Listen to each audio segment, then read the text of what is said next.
యేసుక్రీస్తు నామంలో ఈ ప్రోగ్రాం చూస్తున్న ప్రతి ఒక్కరికి హృదయపూర్వక వందనాలు తెలియజేస్తున్నాను. మరి ముఖ్యంగా పరిశుద్ధాత్మ దేవుడు చూపించిన పరలోకము, నేను చూసిన పరలోకము నరకము అనే యొక్క వీడియోస్ ఎన్నో చూసాము. మరిలా ఆ వీడియోస్ గురించి కూడా మీకు వివరణగా తెలియపరచాలని ఆశపడుతూ ఉన్నాను. ఇంకా అనేకమైన గూఢమైన మర్మములు కూడా రానున్న రోజులలో అనేక విషయాలను కూడా మీకు తెలియపరచబోతూ ఉన్నాను. పరిశుద్ధ లేఖనంలో కొన్ని మాటలు ఈరోజు మనము ధ్యానిస్తూ ప్రభువు నాకు చూపించిన మరి ఆ పరలోకములో ఉన్న విషయాలను కూడా వాక్య రూపకంగానే మీకు మరి చూపించాలనుకుంటున్నాను. యోహాను రాసిన ప్రకటన గ్రంథము 20వ అధ్యాయము 12వ వచనం నుండి చదివి వినిపించండి. మరియు గొప్పవారేమి కొద్దివారేమి మృతులైన వారందరూ ఆ సింహాసనము ఎదుట నిలవబడి ఉండుట చూసితిని. అప్పుడు ఆ గ్రంథము విప్పబడెను, మరియు జీవ గ్రంథమును వేరొక గ్రంథము విప్పబడెను. ఆ గ్రంథముల యందు రాయబడి ఉన్న వాటిని బట్టి తమ క్రియల చొప్పున మృతులకు తీర్పు పొందిరి. ఇక్కడ గ్రంథములు అని ఉన్నది ఒక మాటగా చూడండి. అప్పుడు గ్రంథములు విప్పబడెను, మరియు గ్రంథమును వేరొక గ్రంథమును విప్పబడెను అని ఉంది. ఈ యొక్క మాటలను ఒక్కసారిగా మనం ధ్యానించుకుందాం. గ్రంథములు అని ఉంది, గ్రంథము అని ఉంది.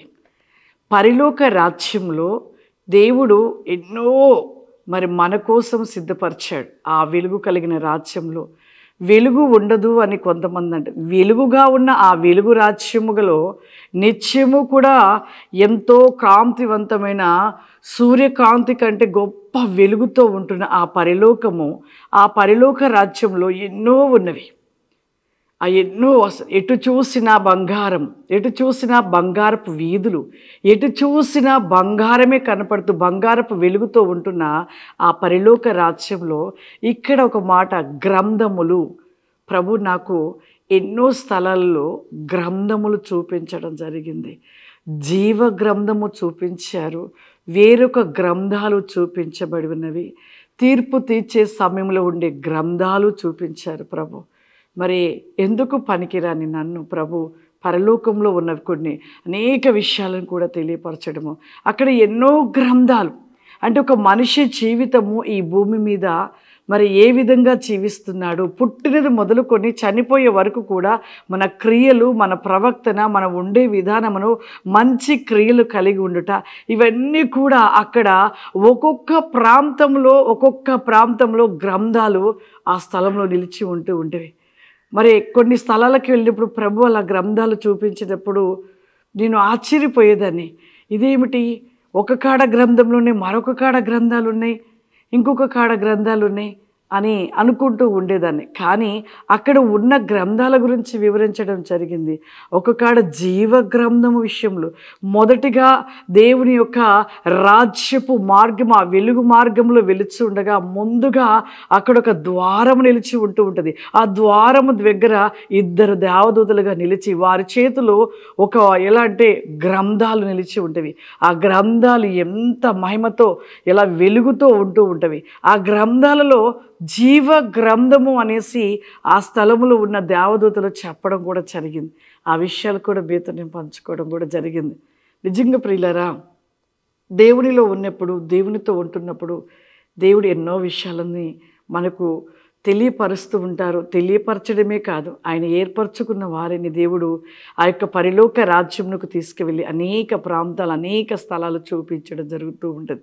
నేను అనుకున్నాను మొదటగా జీవ గ్రంథము ఒక్కటే అనుకున్నాను, కానీ నేను ఎన్నో గ్రంథాలు, అనేక స్థలాలలో గ్రంథాలు చూపించడము. ఒక సిస్టర్ అన్నది, అదేంటమ్మా జీవ గ్రంథమే ఉంటుంది కదా, ఒక గ్రంథమే ఉంటుంది కదా అన్నది. కానీ గ్రంథములు అని ఉంది వాక్యంలో. ఒకసారి చూసుకుందాం మరొక్కసారి. మరియు జీవ గ్రంథమును వేరొక గ్రంథమును విప్పబడెను. ఆ గ్రంథముల యందు అంటే ఒకటి అయితే గ్రంథం అంటారు, గ్రంథముల యందు అని అంటే గ్రంథాలు అంటే అనేకమి ఉంటవి. అక్కడ అనేక గ్రంథాలు నిలిచి ఉన్నాయి. ఒక స్థలములో ఏమో మనిషి ఒక క్రియలను బట్టి ఒక దేవదూత గ్రంథాలలో వారి యొక్క చేసిన మంచి క్రియలు చెడ్డ క్రియలు లిఖించబడుతూ ఉన్నాయి. ఒక స్థలములేమో ఇంకా మనిషి ఒక భవిష్యత్తు కాలం గురించి గ్రంథాలు లిఖించబడుచు ఉన్నవి.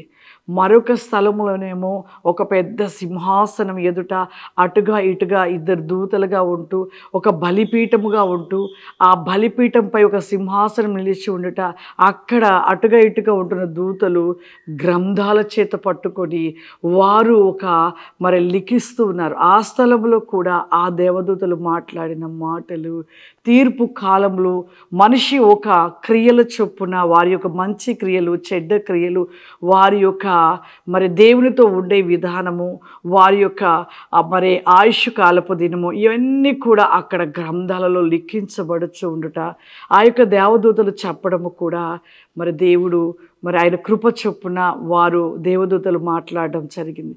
ఇవన్నీ కూడా కేవలము ఒక మనిషి భూమి మీద ఉంటున్న మనిషి భూమి మీద పుట్టిన ప్రతి మనిషి కూడా ఆ మనిషి ఒక ప్రవక్తన ఆ యొక్క క్రియలు అతని ఉండే విధానంను బట్టి ప్రతిదీ కూడా లిఖించబడుతూ ఉన్నది పరలోకంలో.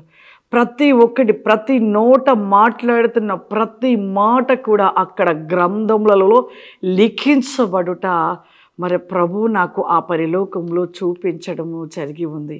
నిజమే, మనం అనుకుంటున్నాము మనము చేస్తూ ఉన్నది కరెక్ట్ అనుకుంటాం, మనం చేసేటి తప్పులు కాదనుకుంటాం, మనం ఉండే విధానము మేము కరెక్ట్గా ఉంటున్నాం అనుకుంటున్నాము. కానీ ఈ భూమి మీద ఉండగా ఏ మనుషుడైనను వాని ఒక క్రియలను సరిచేసుకొని సరి అయిన వెలుగు మార్గంలో నడిచిన ఎడల వాని యొక్క మంచి క్రియలు మంచి ప్రవర్తన అక్కడ గ్రంథాలలో లిఖించబడుతూ ఉన్నది. మనం ఏ విధంగా ఉంచున్నాం, ఏ విధమైన స్థితిని కలిగి ఉంచున్నాం?